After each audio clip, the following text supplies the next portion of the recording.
welcome to the Motorsport Coaching Podcast, sponsored by MotiV8 Training Management. This is a podcast where we talk to drivers and industry experts to help you maximize your performances on and off the track. Let's get started with today's show.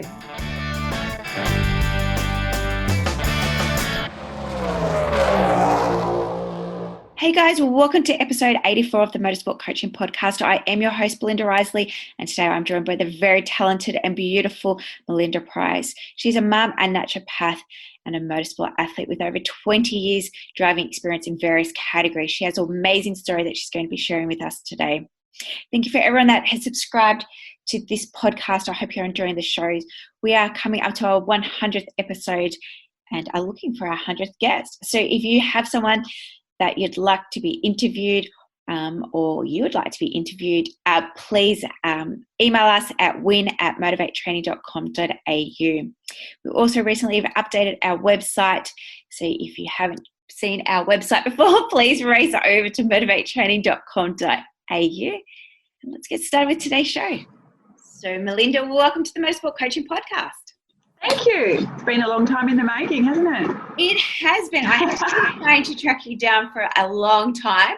Not to track you down to chat, but to obviously get you onto podcast today's interview, because you've got a fantastic story about your time in motorsport. Let's get started off. How did you get involved in motorsports? I think probably the same way as a lot of other kids. I started racing go-karts. My dad used to race cars. And a lot of my family as well, his brothers and stuff. So I was essentially the eldest son. So as soon as I was old enough, we were off to the go-kart track after school and practicing. And as soon as I was old enough to have my race, that was pretty much our whole lives for the next 10 or 15 years. Fantastic. So you started off in Victoria racing? Yep. So you did all the karting. And then what did you do after karting? What was the next kind of step? So I karted for ages and ages, and I wanted to start racing. Formula Ford was the natural progression then, and I wanted to race. And Dad kept saying to me, he's adamant that I needed to go to university. So he said, go to uni, and when you finish uni, I'll buy you a racing car. So I fell for that one, and off I went. But in the meantime, I remember coming home from uni one day, and Mum said to me, Gary Rogers called for you, because they were very good family friends of ours. So we used to spend a bit of time with them. Anyway, Gary Rogers called for you. He wants to know if you want to race at Bathurst. And I'm like, yeah, good one, Mum, very funny. But it was true. So it was the Easter Bathurst, the production car Bathurst, in a Nissan Pulsar with a bunch of other ladies. And that was my sort of introduction. So bypassed the whole open wheeler thing and had my first race in the little Nissan Pulsar out at Sandown. And just sort of things happened from there.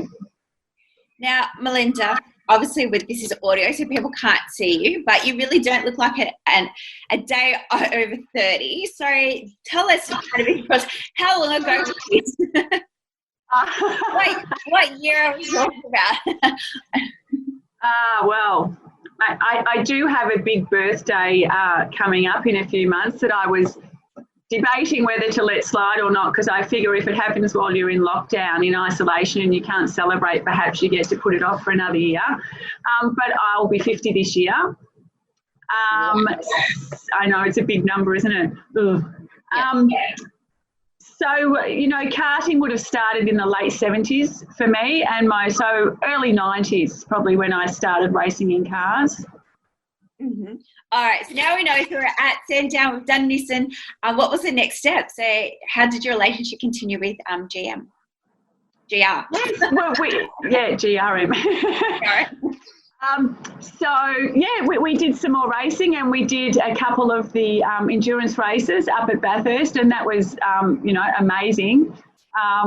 And just from there, I mean, the whole thing's a bit of a blur, but one thing just seemed to lead to another. Sort of one drive finished and another one started, and I was lucky enough to race out at the Super Speedway when the Auscars and NASCARs were massive, and they had the Legends category. And I drove one of those, and then just drove lots of other production cars, and then obviously the Castrol Cougars came along, and then there was some GTP after that and a couple of trips overseas, and it was just, it was amazing.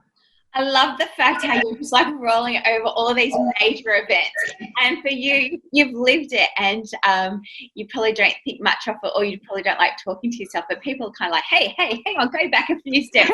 There's been so many fantastic achievements, but one of those things that obviously stands out was most people know is the Castrol Cougar. So tell us a little bit about that race team and how that came about. So that was a Castrol initiative.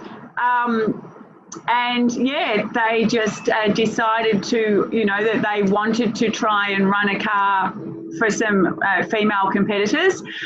So a bunch of us, and I'm not sure how they obviously approached Larry, and he said that was fine. So a bunch of us got taken out to Calder one day to do a test, and there was Karen and myself who ultimately ended up sharing the car, and then a couple of other ladies who were more sports people and had done the celebrity race and stuff like that. And we all got thrown into this, touring car, which was pretty amazing. And obviously, as a young kid growing up racing go-karts in terms of racing in Australia, driving a touring car was the top of the mountain. Yeah, so that was pretty amazing to be out there and doing that. And we all went out and, had our day and did our laps and whatever, and Karen and I sort of made the cut. So that was a pretty incredible experience. Things were a lot different back then to what they are now. But, I remember my first Bathurst, my first driver's briefing, like even just sitting there with people like Glenn Seaton and Peter Brock and Dick Johnson and people that you've watched on TV and looked up to your whole life, thinking, I can't even believe I'm in the same driver's briefing as these guys. So it was super, super cool. Yeah, and that's so amazing. And, that for us was probably the first time that there was really women in motorsports, and people were trying to really pay attention for women competing. So what was the boys like in that room, like I say?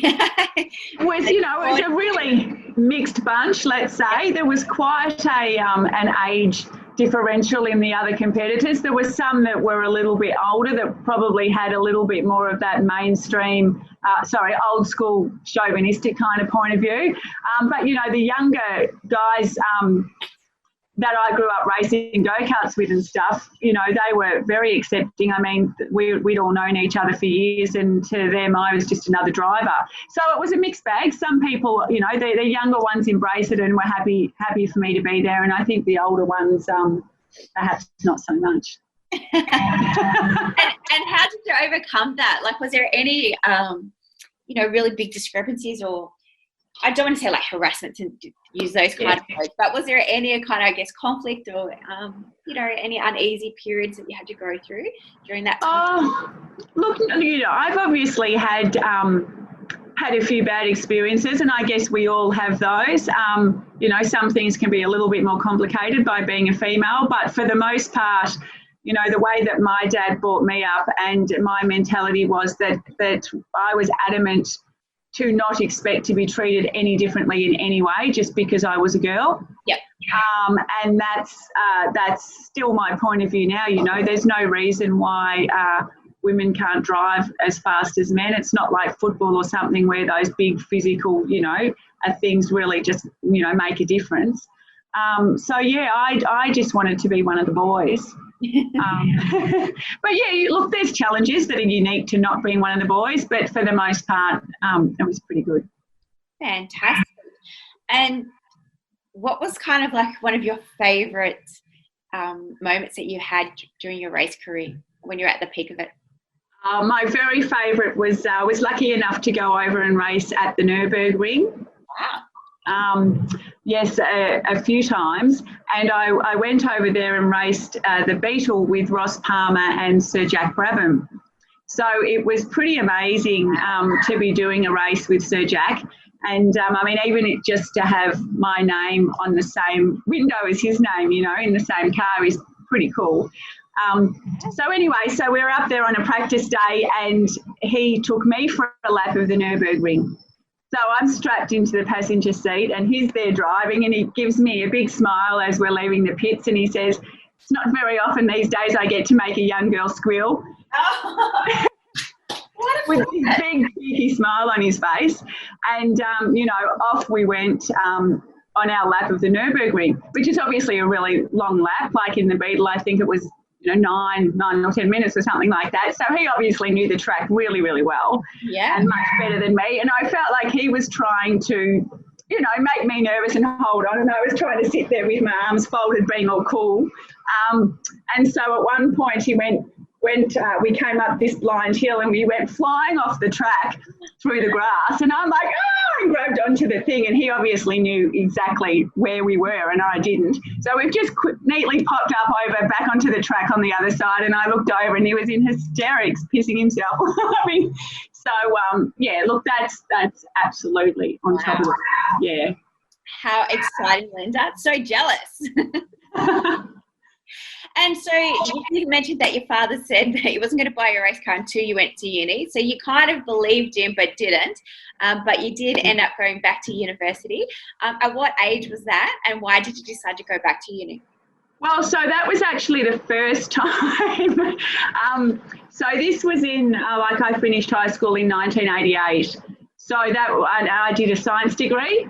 And then I did honours in immunology, and I was doing a PhD. I was doing medical research at the Alfred, and I'd started to race as well, and it had gotten to the point where racing was starting to take off, and the Castrol thing had started, and it was really difficult to do both. I mean, they're both things that require a lot of dedication, and I kind of had to call it. So I left, didn't finish my thesis, but I left uni, and obviously pursued racing, and sort of just through that got absorbed into the automotive industry. Mm-hmm. So back then, in the Castrol Cougars days, not a lot of drivers were getting paid to drive, and there were a lot of privateers still racing and people funding their own racing. So obviously I fell into that category, but I went to work for Castrol when that started. As a sales rep in Melbourne, and obviously did a lot of, integrated promotion and stuff like that. And the same worked for Wins when they sponsored me, and that kind of continued, well after I finished racing, and then for another decade I stayed in the automotive industry. And then I was in Bateman's Bay running my own business up there, selling aftermarket and other things to car dealers, and hadn't raced for quite a long time, and then got pregnant, and then got sick, and then moved back to Melbourne, and that was kind of the start of the, leaving that behind and starting everything that's happened since then. Fantastic. Since then? What has happened? Yeah, so I was pregnant with Lily, and I got diagnosed with breast cancer right at the end of my pregnancy there. So, at that moment I was living in Bateman's Bay, and I just decided that everything in my world that was causing me stress was gone that day. So I pretty much just left the business that I'd spent the last 6 years building behind and came home. Obviously, having the first grandchild as well makes you want to be closer to family. Yes. But, that was, so I moved back to Melbourne and had treatment and stuff like that. And obviously Lily was born, and everything was wonderful there. And it was my father, actually, who was working, on a mate's historic racing car, Kim Shern's car, and they go away with the historics and stuff like that, and he'd been doing that for a long time. And Kim was overseas, and he came home one day and just said, Kim's overseas, and he said we can have a spin in the Lotus while he's away if we want to. And I'm like, what, do you mean me drive it? And he's like, yeah. And I don't know, in the blink of an eye, we were up at Winton, and, I was still very much recovering from my treatment there. And, had a lot of weight and just no strength and no hair. And it was all, I went up there and jumped in this car and drove around Winton, and it was just horrible. I couldn't drive, I couldn't change the gears, and it was just I'm driving around thinking, oh my God, I can't drive anymore. And it was awful. But we did a few more sessions, and sort of by the end of the day, things had started to fall back into place. And, it just all sort of started again. Sorry, go. I was going to say, and how long ago was that? Well, that must have been, I don't know, it must have been about 7 years ago or something. And so that started, and then I did a couple of races in the Lotus, and I won my first race, which was pretty exciting. Wow. And then that led to, next minute, I got a call from, the 5 Litre Touring Car Association guys that were doing demonstration races at some of the race meetings in the touring cars from my era, and got asked to drive one of those. So then, next thing I know, I'm sitting in an old touring car again, which was pretty cool, driving around Phillip Island. So that was pretty cool. And what happened after that? I did a race in a mark car. I kind of got addicted again, obviously. So then I started sort of trying to, get sponsors and stuff like that. So I did a race in a mark car, which was really, really cool. And I did a couple of races in TCM, which was really, really awesome as well, and was lucky enough to race at Bathurst again 20 years later, 2 years ago. I hadn't been to Bathurst for, I don't know, probably since I last raced there in 2001, I think it was.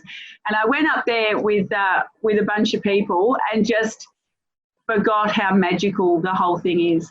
And I remember sitting in the car with my mate on the way home, just saying, and I'd gotten the bug and wanted to get back into racing again. And I remember saying to him, I've just put Bathurst back on the bucket list.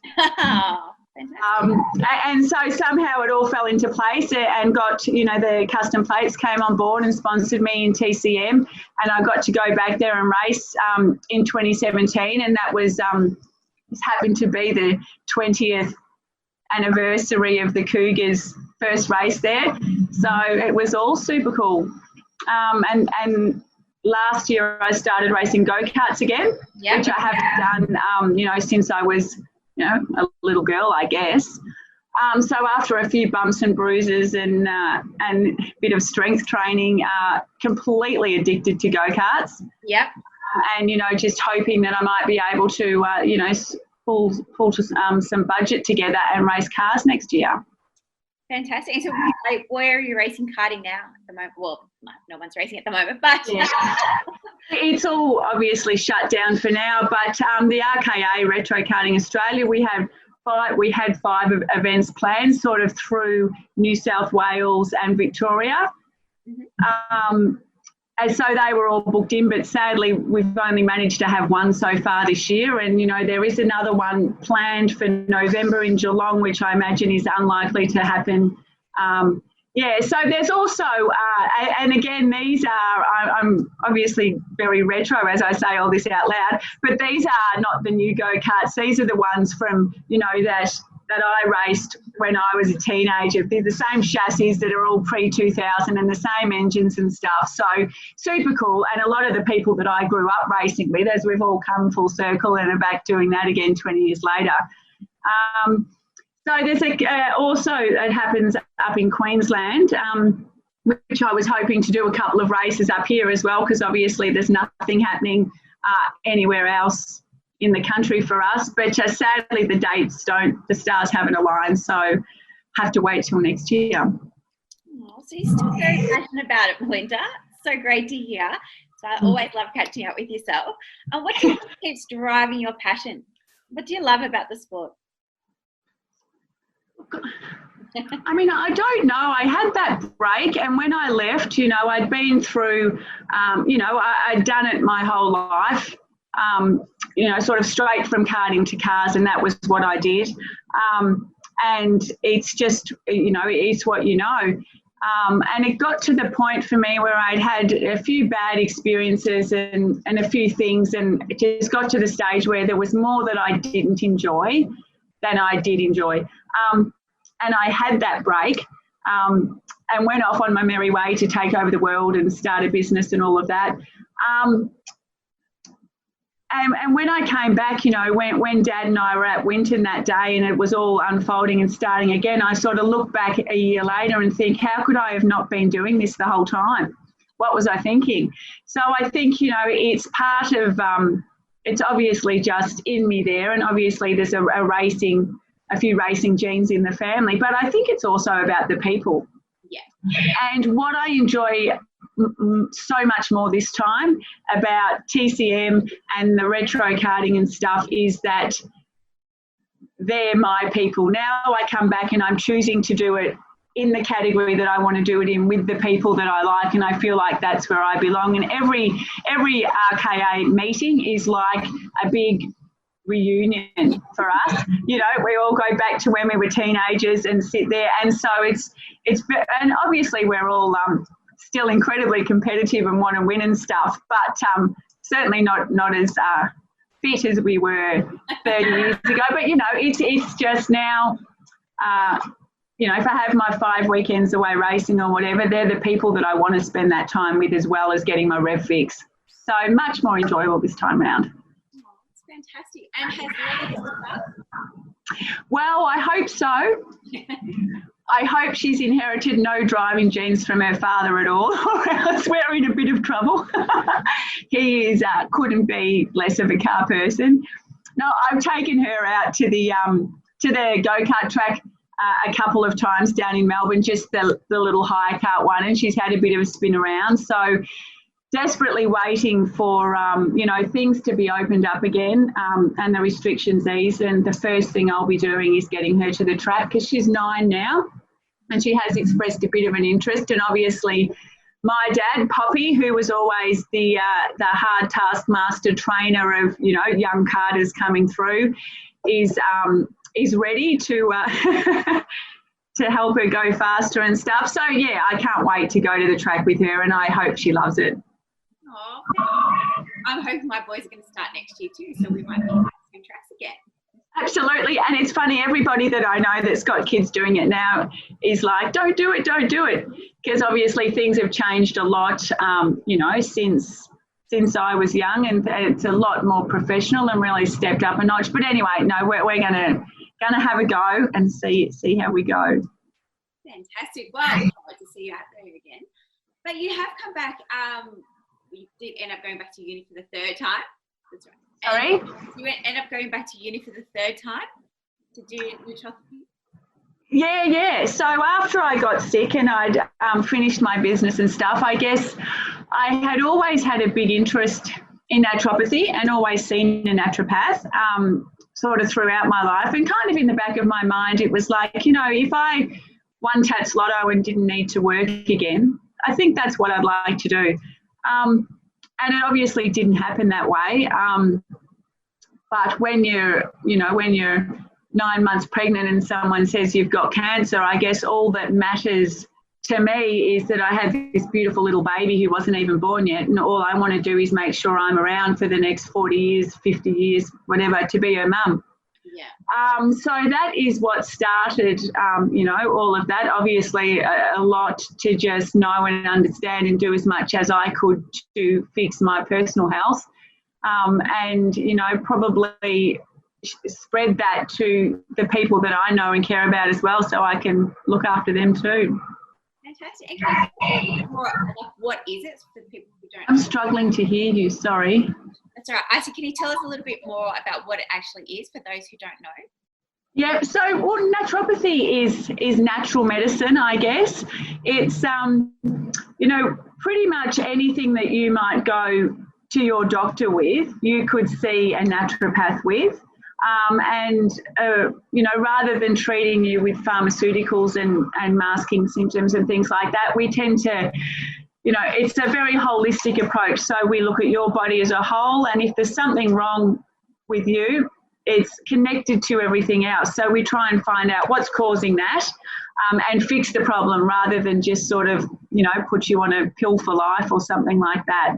So, it's very like nutrition. The whole nutrition's obviously a big part of it.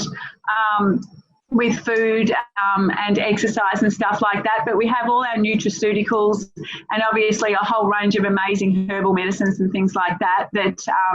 My motto is sort of becoming, every time somebody says something to me, I say, oh, we have herbs for that. So we kind of, whatever problem you've got, we can treat with herbs. Yeah. And people like these words. So did that help you through your breast cancer? Oh, absolutely it did. I'm sure the stress of going back to uni at the age of 40 and being a full-time student and not working, that side of it didn't. But yeah, look, the stuff that I've learnt and the education that I've got now is absolutely, I use that every day in my own, personal life. I feel like I'm fitter and healthier now probably than I've ever been, and have a huge understanding if something goes wrong of how to fix it. And it's wonderful to be able to look after, Lily or Dad or anyone in my family or any of my friends if they need something. It's really rewarding for someone to come and see you and feel horrible and then to ring you in 3 days' time and say, I feel amazing. Yeah, I remember the girl. I was just trying to remember what was wrong with me, but I think, did I have cholesterol or something? And he maybe gave me something. I can't remember, but he definitely gave me something at the Grand Prix. That's right. Yeah. I think you'd been smashing some echinacea and stuff, I think, because you were fighting a cold. Yeah, I think so. Yeah. I think we resolved that with Sauv Blanc and Chardonnay, didn't we? But anyway, and so now you've started up your own business, just Melinda Price Consultancy, offering these services not only to motorsport drivers but also to family and friends as well. How can naturopathy, I can't say the word today, can naturopathy help athletes? Yeah, look, there's so many ways, and I feel like this is something that's been in the back of my mind. I thought I've got this newfound love of motorsport again and this naturopathy, which seem to be polar opposites. And how can I combine these two things that I'm really passionate about? But obviously health and fitness is so prominent now in, in motor racing as they are in all other sports. And so, I was thinking about it, and particularly watching David Reynolds at Bathurst even a few years ago, watching that on the TV and stuff. And I was thinking how much, obviously having the correct nutrition and diet and being fit and strong and all of those things are really, really essential. But at the end of the day, every person's different as well.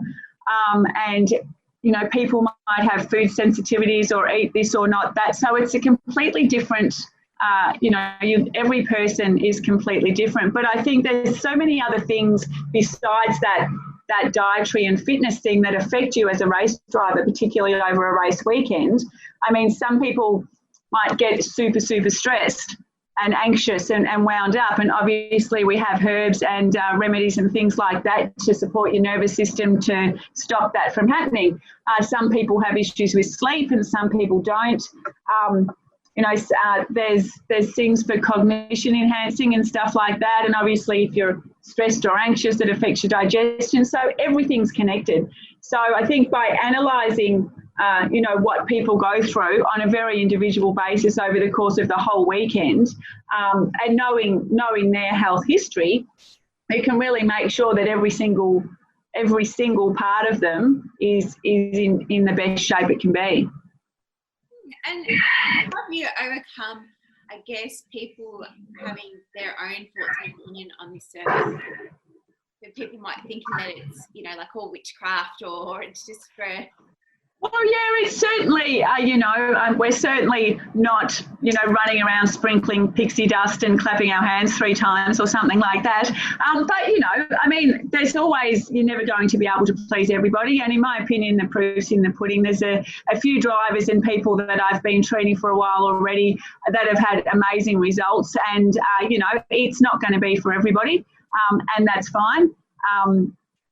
But, naturopathy now is very scientifically based. There's a lot of research into natural remedies and stuff like that, and there's a lot of evidence to support the efficacy of the things that we use. So it's certainly not, it's much less fluff and tickle than what it used to be.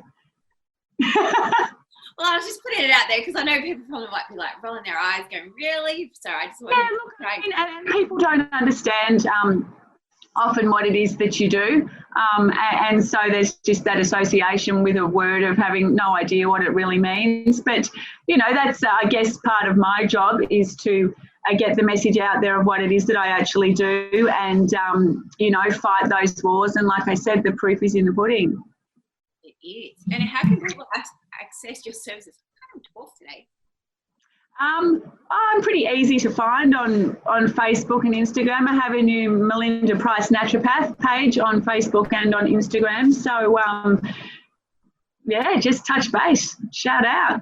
Yeah, and we'll make sure Melinda's links are in today's show notes. So if you guys are wanting something a little bit different, maybe worked with a nutritional dietitian before, you haven't really found success, or maybe you haven't even looked into that aspect of your racing, maybe look at Melinda and see what she can do for you. What's involved in a consult, Melinda? Talk us through when people do make contact with you. So an initial consult would normally go for about an hour to an hour and a half, and it depends on, how complex the situation is and what people are wanting to achieve. But we take a very, very thorough history of everybody's health. So anything that's ever happened, sort of from broken bones to chicken pox, the whole way through, to get a really good understanding of what their body's been through and where they might be at. So it's just really me asking a whole heap of really probing, invasive questions about all sorts of things. And then I go away and put all that together and come up with a treatment plan, which is normally a few pages long, that I then email out with my recommended prescription as well. And we, start doing whatever it is that we've decided to do and sort of just constantly reevaluate that. I mean, the thing is that, the end goal here isn't to just be on medication and take, like if you went to the doctor and had high cholesterol, here, have this tablet for the rest of your life. It's not like that. Our goal is to figure out why you've got high cholesterol and fix that so that at some point in time you don't need to take anything and that's not a problem for you anymore. So it's always an ongoing process of, hopefully just an uphill spiral of better health. Yeah, and like you said, it's all natural, it's all organic products and service products, and it's a lot better for your health.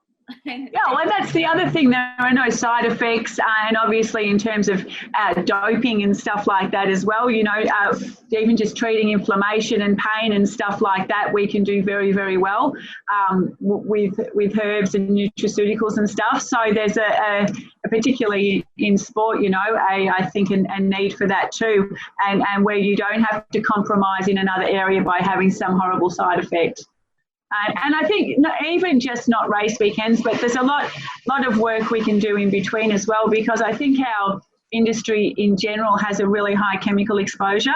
Obviously, where the people working on the cars and the teams and stuff are in chemicals and grease and this and that all day long. When you're sitting in the car, you've got those petrol fumes and all sorts of things like that. So your liver and your body in general gets a fair old, hit of chemicals. So in between races and stuff like that, I think just, supporting detoxification and stuff like that to make sure everything's out of your body and you're ready for action again for the next race.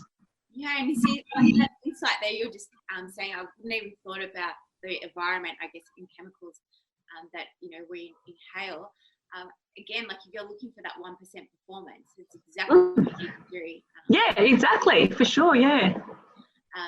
To make sure that you are 100%, 150% right to go on race day. Yeah, and especially when you've got back-to-back races close together and stuff like that, like you really, So I kind of see it as a building up to a race weekend and then addressing things that affect people, like I said, everybody's different there on race weekends. And then getting all that out of your body and building yourself up again for the next one. So, yeah, I'm hoping I can sort of, get this thought bubble into some kind of a program. And like I said, the ball's rolling, but definitely keen to get out there and get a few more people involved and, get some positive results. Yeah, well, like I said, I'm a huge fan, so I'm happy to support you in any way we can over here. Thank you. Well, thanks for your time today, Melinda. I can't talk today. I don't know why, but I haven't had my morning coffee. I think maybe that's the issue today. But I can't let you go without asking, what has been your favourite track? Whether you're racing repeated. Definitely the Nürburgring. Yeah. I mean, I guess racing in Australia prior to having gone over there, Bathurst was my favourite track. And when I got over there, somebody asked me what it was like after my first session, and I said it's like Bathurst times 10. Like just, every combination of every type of corner and those huge long straights, and obviously the scenery is incredible, and the carousel where you drop in and pop out the other end, like just amazing. Yeah. I've been there, but I haven't done a lot. Yeah, no, definitely recommend it. It's back on my bucket list as well. Fantastic. And so we've got your Facebook, you're on Facebook, Instagram, and your website is all melindaprice.com.au. The website isn't happening yet. So yeah, just go Facebook and Instagram. Facebook and Instagram, no worries. Well, again, Melinda, thank you very much for joining us today. And do you have any parting words for athletes or people getting started in the sport? From all your years of wisdom that you can pass on, something that your dad said, Jack Bradham, being involved in sports. Oh, you've put me on the spot there. I have. I just feel like you've got a wealth of knowledge. Yeah. Look, oh gosh, I wish I could think of something really intelligent to say. No, I'll think of something and I'll text it to you. That's okay. I'll think of something. That's fine. We'll just read it. I'll think of something really clever. No worries. I don't know. That's all right. I'll just delete it out. Yeah. 10:48. Beautiful. Cool. That's lovely. Thank you. No, that was good. I get so worked up about these things, but it's all right once you get going, isn't it? Yeah, that's right, because you're just talking about what you're passionate about. And as I said, I was just giving you a platform. Sorry, Belinda, hang on one sec, because there's just been a knock at my door, which is probably the police or a nurse. Hang on. It's all right.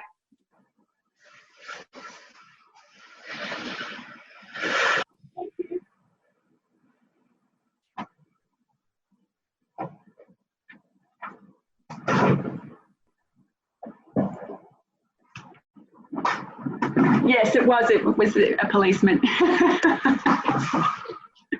No, that's all right. They drop things, people can drop you things off and stuff like that. Mm-hmm. And they bring things to you. Yeah. I didn't actually look at his face. Because they won't come anywhere near you, because they just drop the bag and they stand meters away with their masks on. And oh yeah, it's like I said, it's like if you make eye contact with someone, they're going to explode. And look, and I get it. That's but anyway, no. So you don't get to have much of a look. But I had my second COVID test. Had one when I got here, and I had the other one yesterday. Yeah. So waiting to hear that I'm all okay and ready to get out of here. 72 hours and counting, my love. How many? Won't it be like 72 hours? Oh, yeah, I haven't even worked it out. Something like that. Yeah, I should start the countdown now that it's in double digits. Yeah, no, pretty exciting. Well, but as you can... I was going to say, it looks like it's a beautiful day there. Go and grab your book and relax outside. I do. I get sun from 7:30 until 1:30, so that's my out on the balcony time. And then I just do what I've got to do in the afternoon, because I'm determined to dedicate at least an hour a day to, which is possibly not the most naturopathic thing in the world to say, but I'm a bit all about the tan. Well, when you come back, I might actually book in a consult for myself. I feel like now that I'm older and after COVID, and probably do some detox stuff. And yeah, cool. Yeah, that'd be awesome. Yeah, I'd really, love to. I'm going to meet with a couple of people that I know up here as well, and just try and get a few people on board and sort of work on some stuff in the background so that I can kind of figure out what path this is going to take. Yeah, I mean, my dream would be to be looking after a bunch of drivers and have to go to every race forever. I guess that's what we all want. But, yeah, we'll see how we go. All right, Dylan. Yeah, well, I'll book that in because I know you're like doing your other work for the next 2 weeks. So I'll book it in after that. After school holidays, like term 4, after school holidays, when I've got time to concentrate on me again. Yeah. And look, we can have a chat over the phone if you want. But if you're in Melbourne and we're allowed to travel and stuff, it's nicer to do it in person. But if there's something important that you want to address before then, just let me know. I'm going to be fat still in 4 weeks, so it's okay. Did you say fat? I'm trying so hard because they bring you 3 meals a day. And, you can't, you're not very active. Like I try and do some exercises every morning and wander around and all that, but you can't do much. So I'm horrified about popping out the other end, really, So I rang them when I arrived and I'm like, I don't want any gluten, any bread, any cakes, any this, any that. Don't give you. All I want is like meat and vegetables and fruit. And they keep bringing me cakes like every day. I'm like, I don't want dessert. Don't give me a croissant. I don't want a cake, like no dessert. Because then you sit there and you get bored and you eat it. And you think, I know. I hear you. It's a vicious circle. So I've been trying so hard not to overeat because it's easy to do, isn't it, when you can't do everything else. Yeah, well, I've been doing over 10,000 steps every day. How many? Over 10,000. So good. Yep. I've been, on average, probably doing about 12 and a half. But yeah, it's just hard, because the kids is home and. Oh yeah, and we're all sitting on our asses doing. I'm sitting here. I've never spent this much time in front of, on my computer, just sitting there doing stuff like ever in my life. So everything just slows down when you stop moving, and it's winter. Yeah. So we'll all get energised now that spring's nearly here and hopefully look forward to a bit of an ease in restrictions and pop out the other end with a bit of motivation. That's right. Motivated. Yeah. All right, lovely. I'm going to go back to the kiddies to homeschooling. Have a fantastic day. Thank you. Glad we finally did this and yes. soon. Okay, cheers. Bye. See ya. Bye. Hey guys, Alex Gardner here, go-kart racer from Queensland. I've been with MotiV8 for about a year now, and I've definitely benefited from her and her crew. Nutrition, social media, sponsorship, and exercise is what she helps me with. She also does mental strength as well. I'm looking forward to my journey ahead with MotiV8 Training. Well, thanks everyone for listening to this week's show. I really hope you enjoyed that one as much as I did. Now, remember, all the show notes with the links and the specials mentioned in today's show are available over at motivatetraining.com.au. If you haven't already, I'd really appreciate it if you could head to iTunes or Stitcher, type in Motorsport Coaching, subscribe, and leave us a review. Each week, I'll read them out and you'll go into a monthly draw to win a fantastic prize. If you have any questions or comments, please email us at motivatetraining.com.au or head over to our Facebook page at Motivate2T. Until next time, take care.